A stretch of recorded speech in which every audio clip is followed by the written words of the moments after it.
¿Cómo están? Buenos días, mi nombre es Carolina Herrera Rojas, soy mujer dieguita, soy directora de la escuela Dieguita Chincaya, una escuela de artes y oficio que está revitalizando, reconectando también las memorias de nuestros ancestras, de todos sus saberes, de sus memorias vivas y de la valoración hermosa de nuestro pueblo a través de su patrimonio. Y hoy día, para esta alianza de Atacama-Coquimbo, en el Día del Patrimonio, voy a hablar justamente de lo que son el patrimonio alimentario, los territorios y las cocinas y los alimentos que hacen que nuestras poblaciones sobrevivan al flagelo y a la usurpación territorial que hace el proceso de conquista y posterior colonia, donde sobreviven nuestros poblamientos y comunidades del pueblo dieguita y del pueblo orillero y los hermanos changos también. Acá en esta mesa tengo dispuesta toda la información que tiene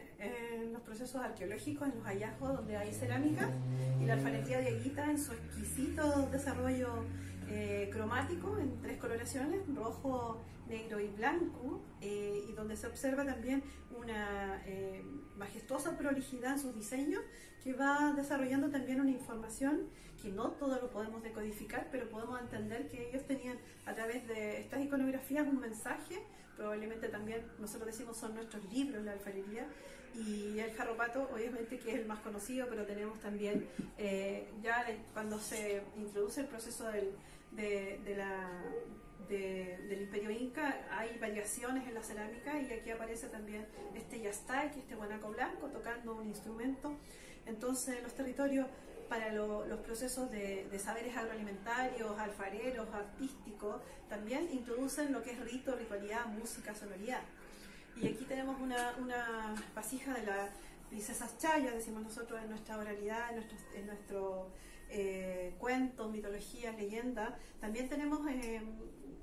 leyendas compartidas como la princesa chaya, que la comparte el pueblo quechua, el pueblo coya en Argentina, que es la princesa que trae las lluvias. Entonces toda esta agrodimensión está comprometida con el cosmos, con la cosmovisión de nuestro pueblo, donde el agua, la tierra, el fuego, el viento, los 4 elementos hacen y conforman una ancestralidad basada en un proceso de agrodimensión, de biodinamismo, y donde hay equilibrio y economía. Entonces muestro acá también los alimentos típicos que son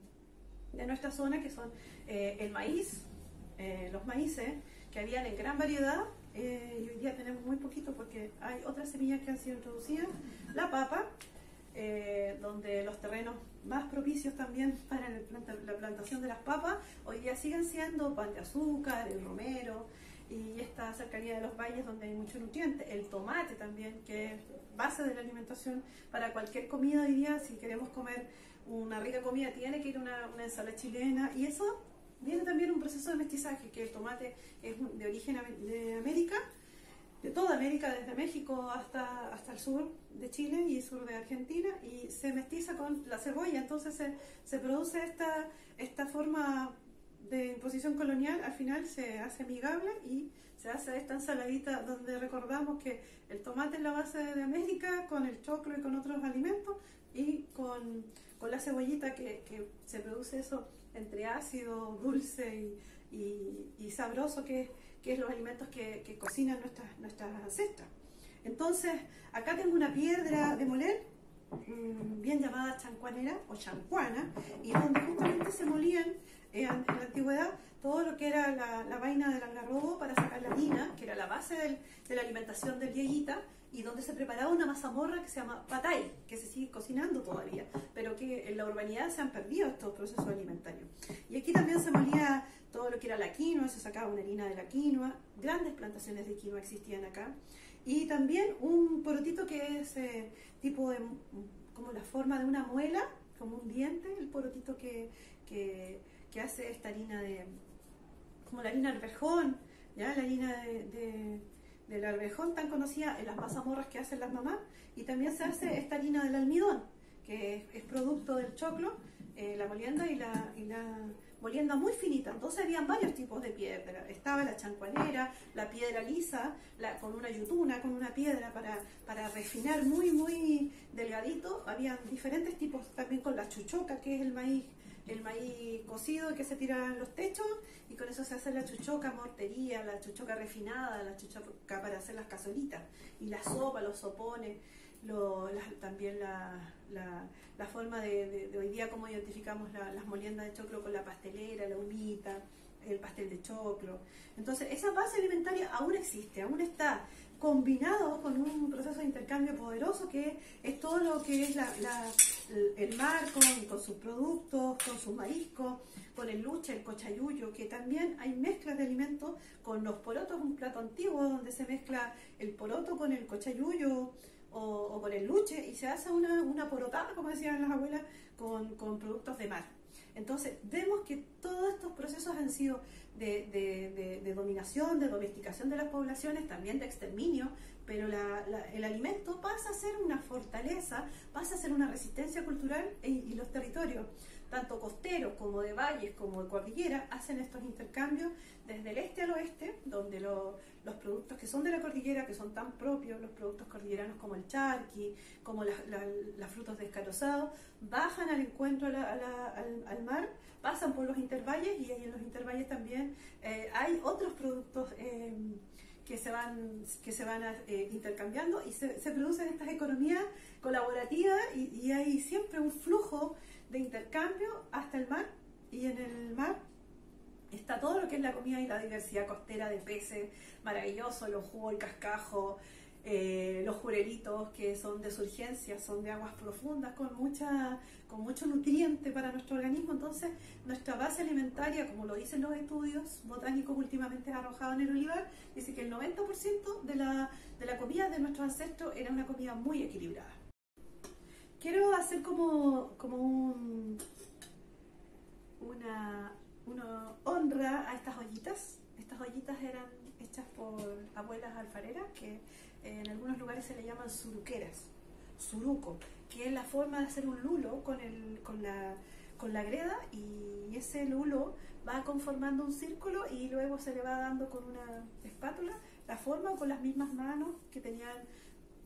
las mujeres en su cabeza, en su memoria, es para construir esta ollita tan maravillosa. Esta es una olla muy antigua, como lo mencioné, que debe tener más de 120 años, porque le perteneció a la tía abuela de una cocinera patrimonial de Andacollo, Elba de Ríos, y ella me la ha entregado para que yo también pueda hablar de esta fortaleza para la cocción de los alimentos, una cocción que es justa y apropiada para no atentar contra el sabor de los alimentos, los nutrientes, los colores. Cuando uno come una olla de poroto, lo cocina en una olla de greda, el sabor es diferente. Cuando hace un chupe de loco, cuando hace un chupe de guatitas, que también es una forma de alimentos que han sido introducidos por otros pueblos, como nuestros pueblos afrodescendientes, que también hubo algunas memorias en términos de preparación de alimentos, el plato del mondongo, como le dicen nuestros hermanos afrodescendientes, a las guatitas, se preparan estos diferentes tipos de chupe. Yo lo que quiero hablar también es de un alimento muy especial que se llama la carraca. La carraca es un tipo de sopa o de ajiaco que se hace con una sencillez muy bonita, porque hay tiempos de mucha escasez, de mucha hambruna en las localidades mineras, y especialmente en Andacollo, donde hubo una hambruna muy grande a fines de 1800, y los procesos mineros también tienen de explotar mucho la tierra y después de quedarse con las manos vacías. Entonces, ¿qué es lo que tenía la gente? Echaba la mano al charqui que colgaba de los techos, colgaba las carnes para secar o para ahumarlas con el mismo fuego del fogón, estas pirquitas que hacían con un rejado, y colocaban la ollita y la colgaban para que se mantuviera el calor a una temperatura adecuada, y ahí estaban las carnes colgando, lejos también de los depredadores o las ratas. Esa era una forma también de que no alcanzaran la comida, donde no había refrigeración ni formas de cómo conservarla, era salarla. Entonces estaba el charqui, se salaba el charqui, y la gente de costera, los dieguitas orilleros y changos comían pescado salado. Entonces había este intercambio profundo. Pero para hablar de este plato tan bonito que es la carraca, es un caldo que se sofríe la carne, se echa cebollita, se hace un sofrito, se le agrega el agua y un pancito duro Hoy día podíamos usar un pancito marraqueta francés, que decimos nosotros, pero la gente antigua tenía su pan amasado durito y se desmigaba, se echaba en la sopa una buena cantidad de ramas de orégano, sal a gusto, y en el momento de hervir se le tiraban huevos. Entonces era un plato muy nutritivo, pero que evidenciaba también procesos de pobreza, tiempos de escasez, tiempos donde no había que cocinar. Entonces nuestros poblamientos, y sobre todo mineros, también ellos sufrían estos tiempos donde había largas hambrunas, y ellos sabían que se podía cocinar con lo que había, porque nuestras abuelas cocineras cocinaban con lo que estaba a su mano, para poder alimentar a todos esos familiones, a esas grandes cantidades de guaguas que tenían las abuelitas. Entonces se las ingeniaban para hacer estas mazamorras dulces o saladas, para endulzar la vida de algún modo, para darle un sentido a la crianza, para que esos hijos sobrevivieran y esos hijos fueran fuertes. Entonces las comidas más abundantes y más bonitas que ellas podían manifestar eran estas mazamorras saladas, el cocho sanco, que es un cocho salado, que es la harina de trigo o harina de maíz, pero principalmente la gente lo comía con harina de trigo, que el trigo se introduce más o menos como en el 1550, y de ahí el trigo se toma los valles, y ya se hacen también festividades en torno a la trilla y el trigo. Entonces no podemos desestimar que se produce un mestizaje también en formas territoriales con la introducción del trigo, de la cebolla, de los cítricos y de algunos frutos como durazno y los damascos que se producen estas grandes también festividades con las pelas en los valles. Entonces debemos recordar que nuestros valles son de intercambio y que son de fortaleza. Entonces, y estos platos hacen que estos poblamientos y estos asentamientos, que son los primeros orígenes también de nuestra tierra, de nuestro pueblo yeyita, sobrevivan, que las mamitas puedan expresar su amor a través de la comida, porque algunas mamitas no tenían ni tiempo para expresar amor. Había que criar una guagua, otra guagua, y 3 guaguas criando y lavando mantillones, y esas formas de alimentarlo, esas mazamorras de chícharo, que es este porotito que mencioné en forma de muela, esa molienda también saladita, o pan de chícharo, o tortilla o churrasca, era la forma de sobrevivencia, y sobrevivencia de una población que estaba siempre en peligro, siempre expuesto a enfermedades, expuesto a miserias. Entonces estos alimentos son gratitudes de este territorio, de los territorios de la cordillera, del valle, los quesitos que hoy día comemos, los quesitos de cabra, quesito asadito, quesito frito, el quesito fresco que llega a la cordillera, es hoy día un regalo, es hoy día un gozo comerse un trozo de queso con una churrasca y con la mantequillita y con un mate. Entonces en este Día del Patrimonio recordar justamente esas manifestaciones. Bueno, muy bonito estar hablando acá en esta alianza en Atacama-Coquimbo, norte histórico y patrimonial, de todo lo que son nuestras riquezas y nuestras manifestaciones vivas, porque no estamos hablando solamente de un pasado histórico, arqueológico, etnográfico, estamos hablando de una realidad que sobrevive y se sostiene en base a esta resistencia cultural. Y como lo dije en un principio, acá justamente esta cerámica, que es de don Walter, de allá de Río Hurtado. Don Walter Rivera es un alfarero junto a su esposa Luz. Ellos están revitalizando nuestras vasijas alfareras con esta información preciosa, donde justamente acá el yastay, que es el guanaco blanco, que es nuestro animal de poder como pueblo de Yeyita, toca una antara. Entonces eso para nosotros tiene una significancia muy importante, porque los alimentos estaban contenidos en estas vasijas, en estas ollas que hoy día las vemos sin diseño por una prohibición en el siglo XVII. Las ollas no tienen diseño, pero son la vasija circular que representa justamente el compromiso con la tierra, el compromiso con el cuidado y el resguardo al equilibrio de la madre naturaleza. Y este equilibrio tiene que ver también con un rito que se produce o se sostiene en estas manifestaciones de sol y de la luna, principalmente porque somos un pueblo lunar. Entonces cuando hacemos estas manifestaciones hablamos de sonidos, hablamos de flautas, de pitos acodados, de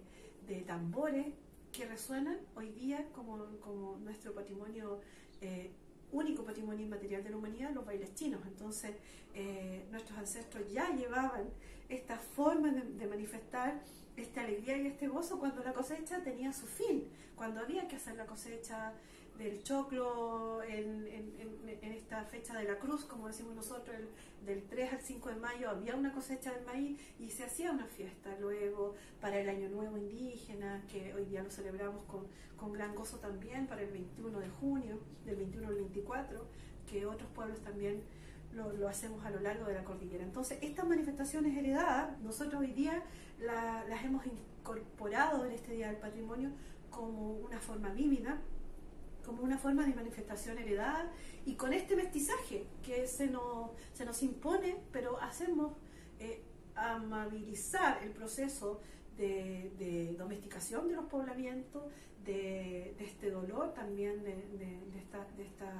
estos asentamientos, como hace poco decíamos, los asentamientos en Ceres, era el último asentamiento campesino acá en el que sostenía un proceso de agroalimentación, y hoy día una comunidad, la comunidad Domingo Taucán, hace estos cultivos de papa. Estas papitas son de allá, los pepinos, los morrones, los ajíes, con estos ajíes cachacabra para hacer esa gran salsa picante para hacer los pebres. Entonces tenemos en estos procesos de mestizaje y de alimentación la fortaleza de nuestra identidad a través de la agrodimensión, a través de los cultivos y de las cosechas de nuestras semillas antiguas. Y también hablar cómo las formas de contener estos alimentos era guardar para las épocas de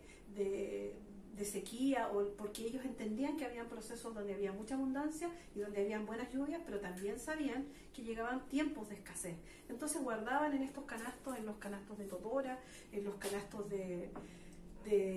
paja, que es cuando se introduce el trigo, se empieza a hacer esta también forma de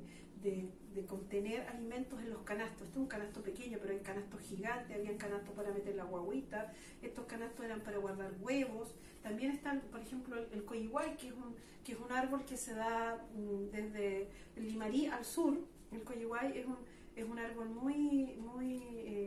digamos, medicinal también, porque también está la arbolaria. No podemos desconectar el alimento, las ritualidades de los procesos medicinales. Entonces el coyihuay también es un árbol medicinal, pero está un contenedor de alimentos para poner huevitos también. Y yo acá tengo las conchitas que me hacen esta memoria de que el alimento es un alimento que tiene que estar en equilibrio desde los valles, donde hoy día los transhumantes, las comunidades transhumantes preservan la herencia de los antiguos transhumantes con camélidos, con llamas, vicuña, alpaca y el guanaco, que era nuestro animal de poder, y con las formas de hacer estos procesos de agroalimentación, de intercambio, desde donde sale el sol de la cordillera hasta el mar, que es lo que después también hizo el tren, el Quino, que llevaba los alimentos de la costa muy tempranito. A las 7 de la mañana salía el tren desde Coquimbo, y a las 8 ya Serena, hacia arriba todo el valle, y llevaba el pescadito fresco hasta Vicuña, hasta Rivadavia, hasta ahí llegaba la última estación del tren. Entonces tenemos en nuestro acervo, en nuestra raigambre, una riqueza impresionante en términos agroalimentarios, en términos de territorio, cómo los territorios también se enriquecen en esta economía colaborativa, que es lo que hoy día nos llama como sociedad a volver a reconocer nuestros territorios como fortaleza, como fuentes de economía, de sustentabilidad, que nos llama también a volver a recuperar nuestra semilla, nuestra cultura como poblamiento agroalfarero, pero también en la dimensión cultural, espiritual, donde los alimentos son parte del espíritu de la tierra, son parte de los procesos cosmogónicos, donde el cielo es la información que relata para poder plantar una semilla. Como un porotito tiene un tiempo de cosecha, cuánto tiempo es la dimensión y brote de ese porotito, y la coloración de los porotos son todos diferentes, porotos bayos, este es un payar de allá del norte, los porotitos manteca, que son chiquititos, que no necesitan nada más que agua y quizás zapallo y orégano, pero no hay que agregarle nada más porque la riqueza de estos sabores son únicos. Entonces, cómo nuestros ancestros pudieron por siglos sostener esa información y en tan poco tiempo nosotros olvidamos. Entonces estamos invitados este Día del Patrimonio a volver a reconectar, a volver a reconocer en esta piedra una memoria, en esta piedra chancuanera, que chancar, que es pegar, que es golpear, dar una chanca al alimento, pero también reconectar esa memoria poderosa a lo que es nuestra riqueza, nuestra identidad, nuestro acervo como pueblo de Higuita, pero también como sociedad en este territorio maravilloso que es este Valle de Elqui y estas alianzas que siempre se hicieron desde Atacama hasta acá. Siempre hubo procesos de intercambio poderosos. Sabemos y reconocemos que el tren ayudó mucho lo que era el Valle de los Choros al intercambio de frutos para arriba, para la cordillera, que había mucho vínculo con el Valle del Huasco, con las plantaciones de aceituna, del aceite de oliva, del pajarete. Entonces, eso era la fuerza que tenían nuestros territorios y que hoy día tenemos que volver a recuperar. Un abrazo para todos, un saludo, un cariño muy grande en este día. Se despide su servidora Carolina Herrera. Che, che.